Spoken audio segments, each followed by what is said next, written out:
The Sharper Image is a store known for its electronic gadgets. It's not actually a computer store. You won't find anything for sale in here that actually has a disk drive, a keyboard, and a monitor. But virtually everything for sale in here does have a computer chip or two hidden inside it. Indeed, the worlds of computer technology and consumer electronics are quickly merging. Today, we'll take a look at the growing role of computers in consumer electronics as we visit the annual Consumer Electronics Show in Las Vegas on this special edition of the Computer Chronicles.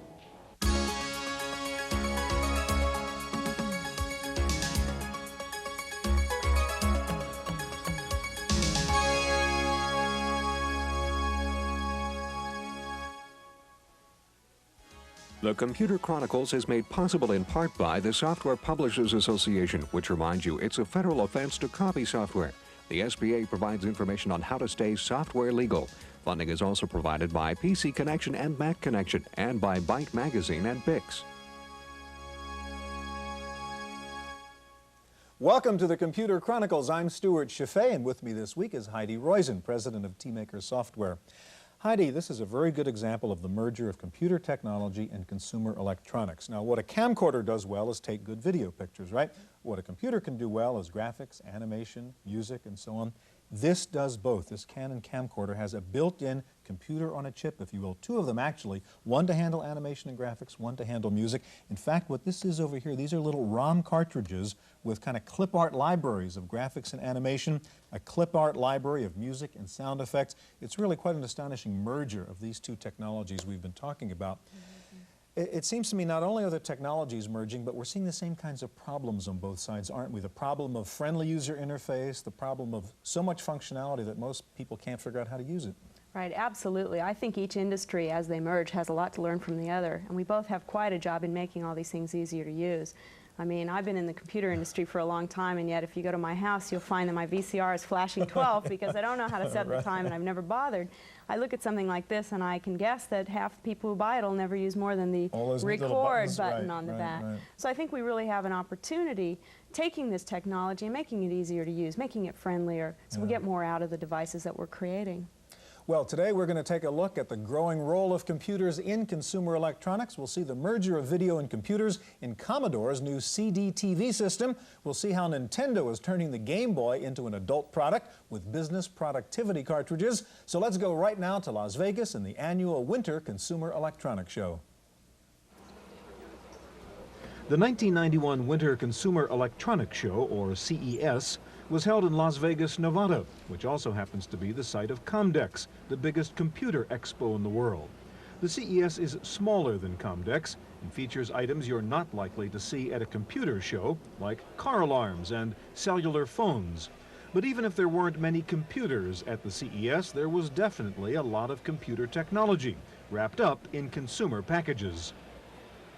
This year's CES had 33 computer companies exhibiting, a 50% increase over the previous year. Some exhibitors, like IBM, were not introducing new products, but decided that it was simply a good idea to be present. Well, really, with the launch of the PS1, we've entered the consumer electronics business. And this is since the launch in September of 1990. This was the first opportunity for us to be at a national level, to see the kind of traffic that would come through, to listen to the dealers and the retailers, and to hear what they're saying about the PS1. IBM's home computer, the PS1, was the platform for most of the applications on display, and most applications were noticeably colorful, graphic, and friendly looking. Ease of use is key.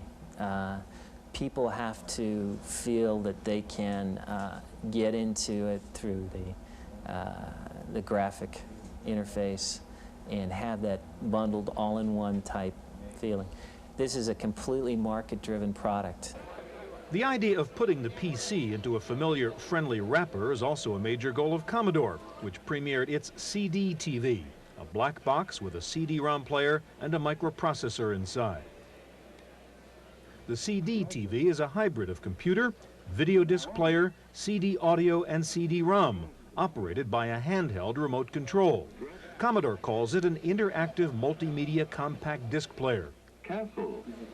CD-TV has its own CPU, a Motorola 68000, and 1 megabyte of RAM. But Commodore went to great lengths to make CD-TV look like anything but a computer. The consumer electronics business is oriented towards boxes. We are not selling a computer here, and we're not particularly selling a component that is separable from a CD player. The CD-ROM drive is an integral part of the player itself. So we took the very simple elements that I described and put them into one simple box, and that made sense at the right price point, which is about $1,000. Nice consumer price. The CD-TV unit looks like a large CD audio player with more sophisticated input and output devices. The TV-like infrared remote control has a number keypad and arrow keys. At the back of the CD player, you'll find audio and video jacks, as well as parallel and serial ports. There's even an interface for a floppy disk drive. Instead of a hard disk, the CD-TV player has a memory card port, where users can store data on 512K smart cards. We decided to package it like a piece of fine audio gear to make it very user-friendly and usable in a living room environment. We really didn't want to build a computer. We wanted to build an entertainment and educational platform for the whole family. It's sort of the center of the educational hearth, if you would, or the center of the library of the future. And in a library you have movies and sounds and books of fiction, books of reference, and we wanted to bring all that together into the home. The Commodore booth contained a cross-section of CD-TV applications from the entertaining to the instructive. Discus Knowledge Research demonstrated CD-TV software called Discus Books to teach reading skills to youngsters. The interface may look like a book, but the CD-TV technology makes it interactive. And carried off control. Discus children's books are multilingual, and children can pause the story at any point to get a translation. The user can also call up a pronunciation guide, syllables, and word definitions. Discus CD-TV books will be available in late March for under $70. Dominion Software presented an electronic encyclopedia of military aircraft called Advanced Military Systems. The CD-based guide contains 1,500 photos of military aircraft, along with a voice description or music on the CD's audio track. All-weather bomber. It is used for close air support, interdiction, and deep strike. Advanced Military Systems will be available for CD-TV players this spring for under $40. It's really a new type of category. Laserdisc, for example, gives you movies, but it's a fairly linear process. CD audio gives you sound, but again, it's a fairly linear process. CD-TV gives you this capability of having reference works where you can explore and move throughout vast amounts of information at will. The entertainment potential of CD-TV was demonstrated at the Tiger Media Display. The Case of the Cautious Condor is the first of a series of interactive mysteries called Airwave Adventures, styled after 1930s era radio dramas. In my country, a gentleman would not insult the lady by fighting in her presence. Cautious Condor combines elements of computer adventure games with colorful comic book style images. A narrative soundtrack and music complete the mood. Cautious Condor will be available by the end of March for about $50. The CD-TV player comes with a MIDI port or musical instrument digital interface. The MIDI connection allows CD-TV users to manipulate digitally recorded music, much like a synthesizer. CD-TV will also play CD plus G, or compact disc plus graphics, a kind of MTV on CD.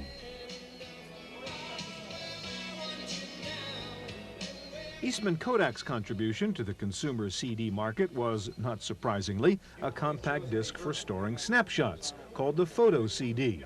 The CD-based storage system begins with a high-resolution 35mm film scanner for sale to professional photo labs. Customers would bring their film for processing and get a CD transfer at the same time. Amateur photographers could archive their photos to CD until the disc has reached its capacity of 100 images. Like the audio version, the photo CD is not erasable once recorded. Kodak claims that its image compression technique can shrink the amount of storage space required by 2/3, down from 18 to 6 megabytes per image. The Kodak introduction was an early announcement, to say the least. The product will not be available until late 1992, but Kodak hopes the early introduction will give developers enough lead time to provide the application software. The Kenwood Corporation was also playing the advanced preview game as it demonstrated a prototype CD write-once system designed for home use. The write-once recorder will produce CD audio discs for playback in any standard CD player. No price or release date was announced. Finally, Sansui offered a solution to those CD owners whose CD audio libraries are getting just too big, a robot CD changer that can handle up to 5 discs at once. A robot arm moves discs from a storage well to the player as each selection is finished. The $240 changer features random play, 16-track random access, and 4-way repeat. Cycle time between discs is less than 3 seconds.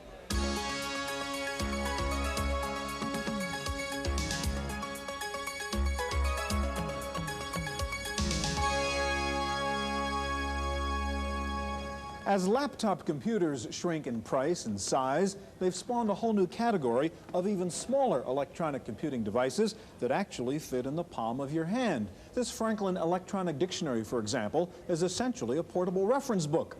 But at this year's CES, we found a whole new generation of pocket-sized portables that offer a lot more than just words. This year's CES had plenty of big, splashy booths, each trying to be different enough to attract buyers' attention. Paradoxically, these oversized displays were often promoting the reduced dimensions of their smallest products. Franklin Computer introduced a palm-sized electronic version of the concise Columbia Encyclopedia, weighing less than 12 ounces. The handheld unit can search by keywords or by year, topic, or main idea. The search function will also cross-reference other related articles categorized by subjects, such as history, science, or the arts. The software can search by synonym as well. By typing novelists, for example, you'll also get a list of those described as authors and writers.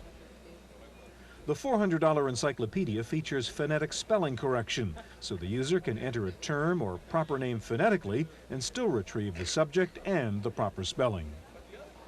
Franklin also unveiled a Spanish-English translator with a voice chip for non-native speakers learning English.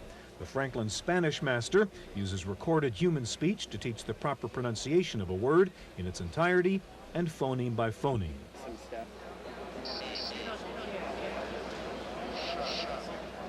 The 7-ounce translator also provides sample English phrases and spelling correction in both Spanish and English. Spanish Master will be available in June for about $300.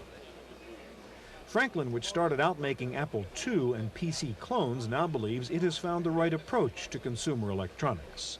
Franklin products, for example, are very affordable. Our products range from $30 to $300. There's a big difference between that and the more traditional computer range of $500 to thousands.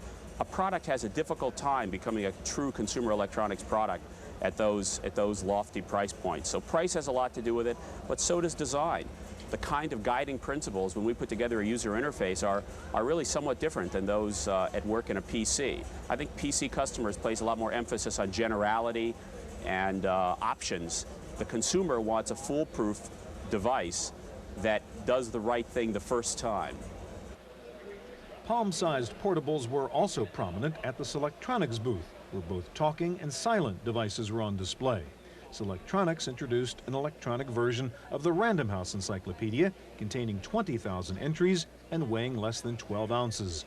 The pocket-sized portable has a slot for other ROM-based cartridges, such as dictionaries, language translators, and personal organizers.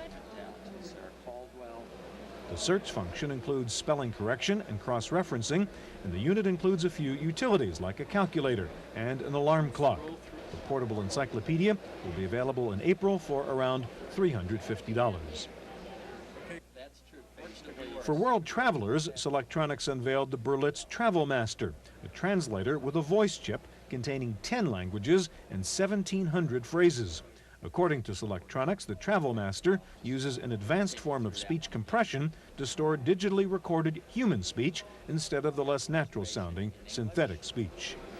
I have a reservation. As with many trade shows, you can find some of the most intriguing products in the most unassuming booths. At the Hong Kong Pavilion, a number of small vendors were offering some compact products in some compact booths. A company called Brilliant System Limited introduced a Chinese-English translator and dictionary containing over 200,000 words. The translator, model CK9000, also includes common idioms and phrases in both languages. The CK9000 will display both simplified and conventional Chinese characters, and a talking version is under development. The combination dictionary translator retails for about $150. At least 2 computer companies chose CES as the launching pad for some budget-priced laptop computers. Brother introduced a new category of laptop machine they called work organizers. Brother is eager to stress that the PowerNote laptop is neither a portable computer nor a pocket-type personal organizer, but a hybrid. The 5-pound PowerNote, about the size of a thick notebook, has built-in software. Instead of a DOS prompt, users get a menu listing the applications, an ASCII file transfer program for PCs, a text processor, address book, calculator, alarm clock, calendar, spreadsheet, and an optional fax modem. The PowerNote has a 14-line backlit LCD display, 32K of RAM, and a proprietary 240K floppy disk drive. With its rechargeable battery, the laptop will run for up to 8 hours. Brother expects to ship the PowerNote in April. The suggested retail price will be under $500. Laser Computer, once known for low-cost clones of the Apple II, unveiled a very slim IBM-compatible called the PC4. Like the Brother PowerNote, PC4 is more like a portable electronic notebook than a replacement for your desktop computer. It comes with a ROM-based software package suitable for travelers, including word processor and Lotus-compatible spreadsheet. For business people with a hectic schedule, there's an appointment book, telephone directory, alarm clock, and file transfer utilities. The PC4 is a true lightweight at under 2 pounds, and it comes with an expansion slot for custom applications. The PC4 IBM version sells for $250, while the Mac version, due out in December, will sell for about $270.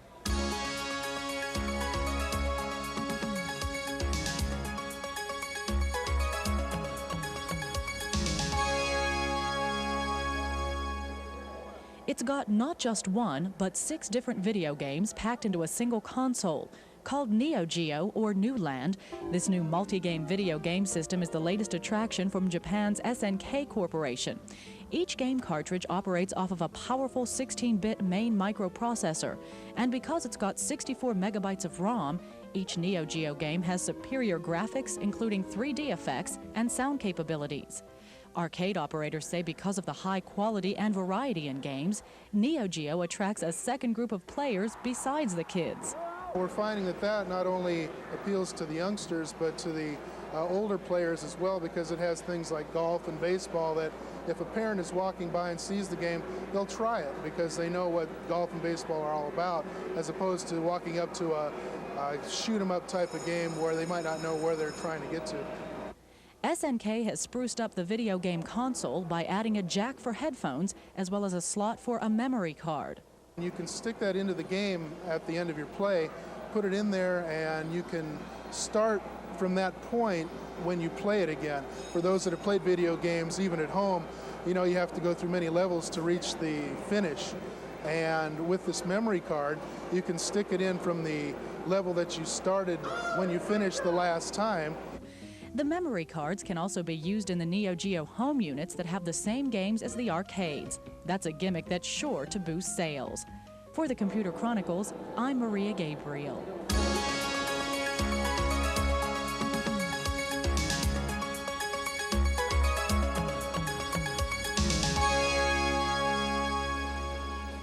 For people who grew up in the computer era, their first taste of digital technology was probably with a video game, a hugely successful invention that first made its appearance in the mid-'70s. Since the first Pong game back in 1976, the industry boomed, and today's computer video games have become increasingly sophisticated and realistic. Nintendo now has the lion's share of the $5 billion video game market, but it has plenty of rivals who fight as hard as any screen-bound warrior. This year's CES showed the unmistakable impact of new computer technology on new game technology.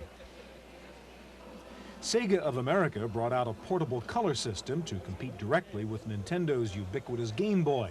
The Sega Game Gear features a backlit, high-resolution 3-inch screen displaying up to 32 colors. Game Gear also offers stereo sound, and the unit can be transformed into a television tuner with an adapter due out in the fall of this year. Sega will offer Game Gear versions of 2 new games, one featuring a well-known mouse, the other a less renowned hedgehog. Portable video games sell in quantities that would astonish any computer hardware maker. Over 40,000 Game Gears were sold in Japan within 2 days of its introduction. A month later, back orders exceeded 600,000 units. On this side of the Pacific, Sega plans to start shipping the Game Gear in April for a suggested price of about $160. Game cartridges will sell for about $30. Nintendo had some new games and accessories on display, but the 16-bit Super Famicom, already for sale in Japan, was not among them. Inside the enormous Nintendo Pavilion, the company demonstrated its 4-player adapter, a set of cables that permits head-to-head competition among 4 players. The adapter sells for under $30. Nolan Bushnell, inventor of Pong, the first video game, predicts even more interaction between computer chips and consumer electronics.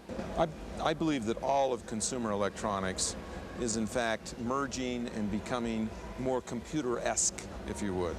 You don't need to hit people over the head that there's a computer in it. What you really want to do is have the tool, have the computer be a tool for you, not necessarily have you go through a big training thing so that you can use your equipment. You want the computer to be smarter than you are, and make it easier for you instead of have to train to operate this machine.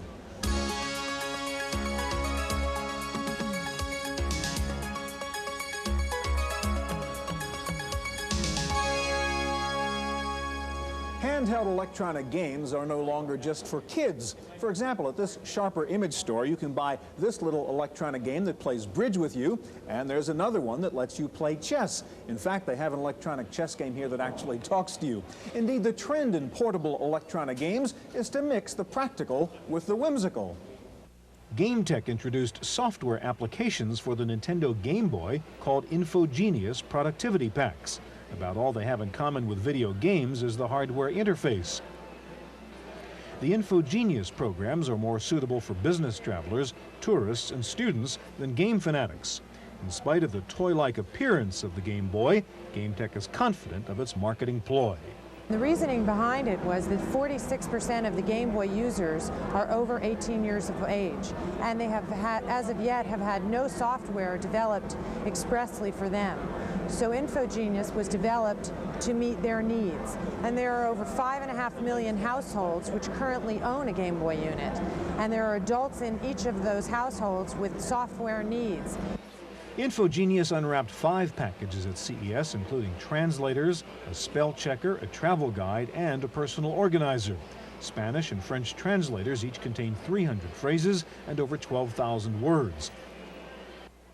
The Infogenius Travel Guide contains hotel, restaurant, and tourist information on 20 American cities and includes an auto dialer. The Personal Organizer is a combination appointment book, world time clock, calculator, and address book. The Infogenius packages will be available in September for around $40 each. In another sign of merging computer applications and consumer hardware, Software Toolworks demonstrated the Miracle Piano teaching system. The Nintendo-based music instructor uses graphics with a video game feel and a keyboard synthesizer.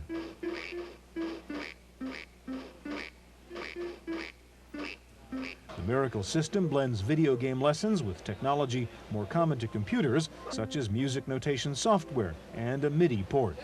The system includes a software function that customizes lessons to the learning level of the student.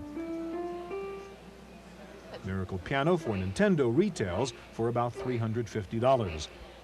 The final leap to the PC platform is scheduled for later this year. Mac and Amiga versions are also planned. That's our look at this year's Consumer Electronics Show. In Las Vegas, I'm Stewart Cheifet for Computer Chronicles.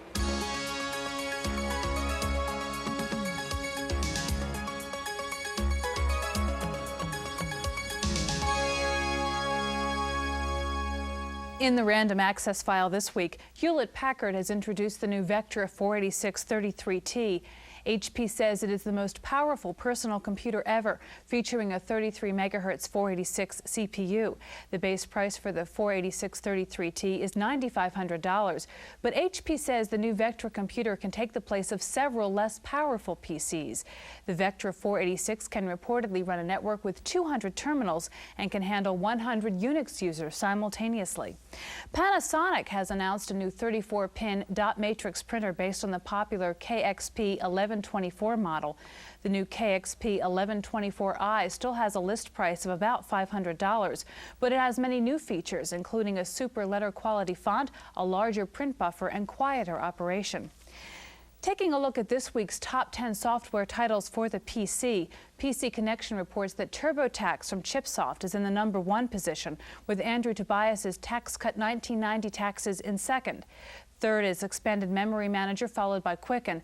PC Tools Deluxe is in 5th place. Rounding out the top 10 PC titles are Managing Your Money, Entertainment Pack for Windows, Windows 3.0, Hijack 2.0, and Procom Plus.